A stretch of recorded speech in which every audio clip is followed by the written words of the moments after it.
శుభకార్యాలకు పూజార్ల కోసం వెతుకుతున్నారా? పూజారీస్.com లో అతి తక్కువ ధరలకే పూజార్లను ముందే బుక్ చేసుకోండి. వెంటనే కాల్ చేయండి.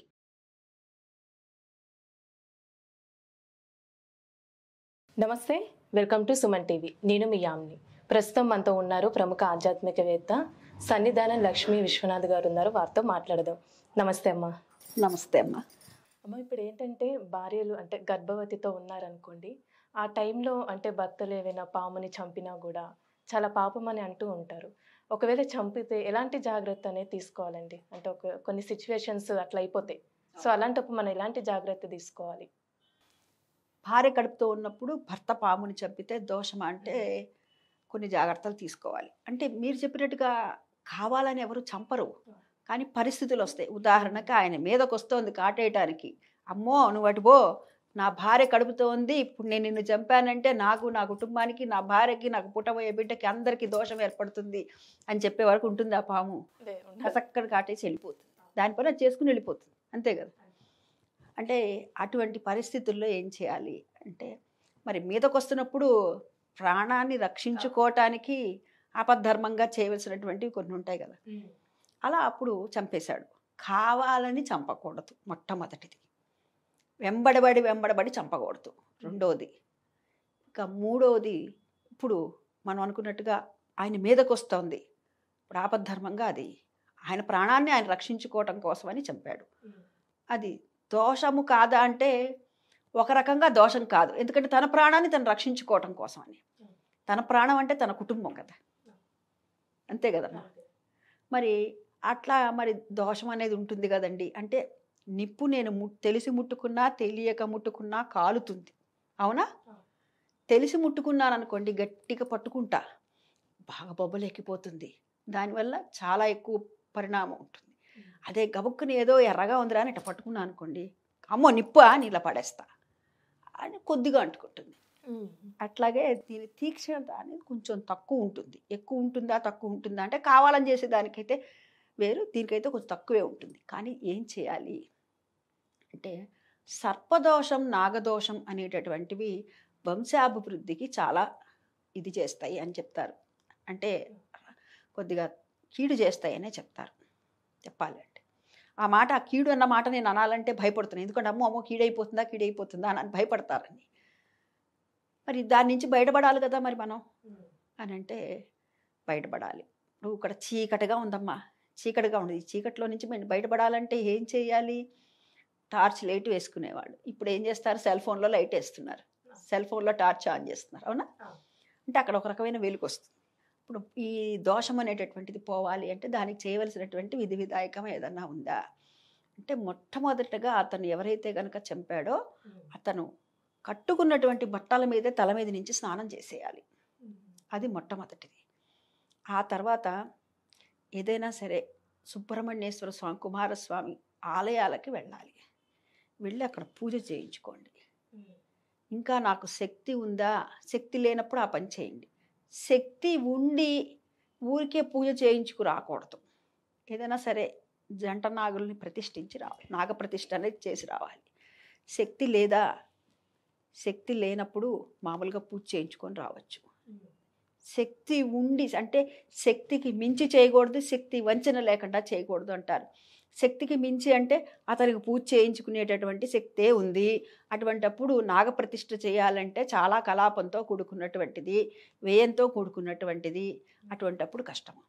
అదే అతనికి శక్తి ఉన్నప్పుడు కేవలం పూజ మాత్రమే చేయించుకొస్తే అది శక్తి వంచన అవుతుంది. శక్తి వంచన, శక్తి మించి అన్న పదానికి అర్థం అది. అంటే మనకి ఎంతవరకు అయితే శక్తి ఉందో అంతవరకు అక్కడ చేసుకోవాల్సినటువంటి పూజ అది చేసుకోవటం. అంటే దాదాపుగా జంట నాగులంతా కూడాను రావి చెట్టు కింద పెడతారు. చూడండి, రావి చెట్టు కిందే ఎందుకు పెడతారు అంటే దానికి కూడా ఒక సైంటిఫిక్ రీజన్ ఉంది. రావి ఆకుల నుంచి వచ్చేటటువంటి ఆ గాలిని గనక ఎవరైతే గనక పీలుస్తారో ఆ సంతానం లేనటువంటి వారికి కూడా సంతానోత్పత్తి కలుగుతుంది అని చెప్తారు. అది సైన్స్ పరంగా సైంటిఫిక్ రీజన్ అనమాట. అందుకని ఇక్కడ రావి చెట్టు కింద పెట్టడంలో ఉన్నటువంటి ఆంతర్యం అదనమాట. ఈ విధంగా మనం చేసుకోవటం. ఇంకా ఎవరైనా బ్రహ్మచారులు ఉంటారు కదా, వారికి కూడాను చాతనైన అంటే బ్రహ్మచారులు అంటే ఉపనయనం అవుతుంది కానీ వివాహం కాదనమాట. వారికి ఆ బ్రహ్మచారులకి ఏ నాగదోషాలు లేకుండా ఉండేలాగా నన్ను చేయమని చెప్పి వారికి ఏదైనా సరే బట్టలు పెట్టడం. ఇప్పుడు చూడండి, ఈ సూర్యగ్రహణం చంద్రగ్రహణాలు వచ్చినప్పుడు కూడాను, ఇప్పుడు మనకి ఇప్పుడు సూర్యగ్రహణం వచ్చిందనుకోండి, సూర్యబింబాన్ని, అదే చంద్రబింబాన్ని ఇవ్వండి, అదేవిధంగా నాగపడిగనివ్వండి అని చెప్తూ ఉంటారు. అంటే ఏమిటంటే దోష నివారణార్థం అని చెప్పి, ఆ దోషం ఏదైతే ఉందో ఆ దోషం కోసం అంతా కూడా పోగొట్టడానికి ఆ తీక్షణత అనేది తగ్గుతుంది. కొద్దో గొప్ప మడుకు ఎవరైనా సరే కర్మఫలాన్ని ఎవరైనా సరే అనుభవించి తీరవలసిందే.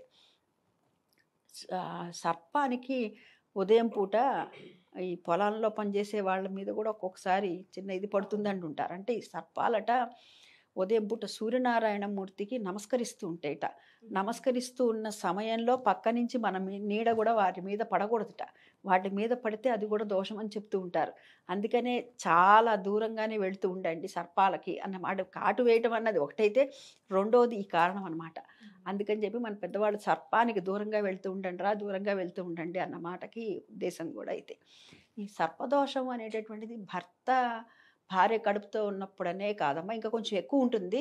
అప్పుడు జాగ్రత్త తీసుకోవాలి. ఎందుకంటే నాకు నా వంశానికి అందరికీ కూడా ఏం దోషం జరుగుతుందో అని ఒక భయం అనేది అయితే ఉంటుంది కదా ఎవరికైనా కానీ.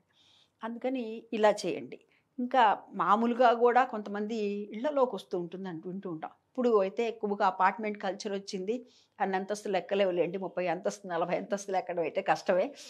పూర్వం అయితే కనుక ఈ మిద్దిళ్ళని, కింద నేల ఇళ్ళు, మట్టి ఇళ్ళు ఉండేవి కదమ్మా, అంత అలుకుంటూ ఉండేవారు. ఎక్కడో ఏ మూలన ఇట్ట సౌండ్ అవుతుంది ఏంటా అని చూస్తే పాత ఇళ్లలో ఉంటూ ఉండేది.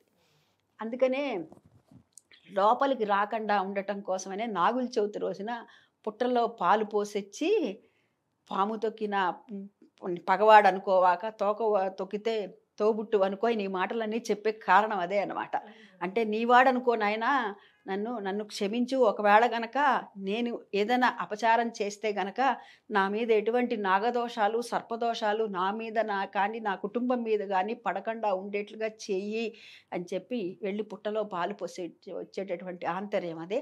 అదేవిధంగా అక్కడి నుంచి పుట్ట మన్ను తెచ్చుకొని కళ్ళకి, ముక్కుకి, చెవులకి, అంటే మనకి ఈ చర్మ సంబంధమైనటువంటి వ్యాధులన్నింటినీ కూడా పోగొట్టేటటువంటి వాడు సుబ్రహ్మణ్యేశ్వర స్వామి అని చెప్తారు కదా.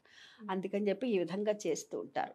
అంతేకాదు, లోపలికి రాకుండా ఉండటానికి కూడాను ఎక్కడైతే పాలు పోస్తామో పాలు పోసిన దాన్ని మొత్తం పోసిరారు, అడుగుని నట్టి పెడతారు.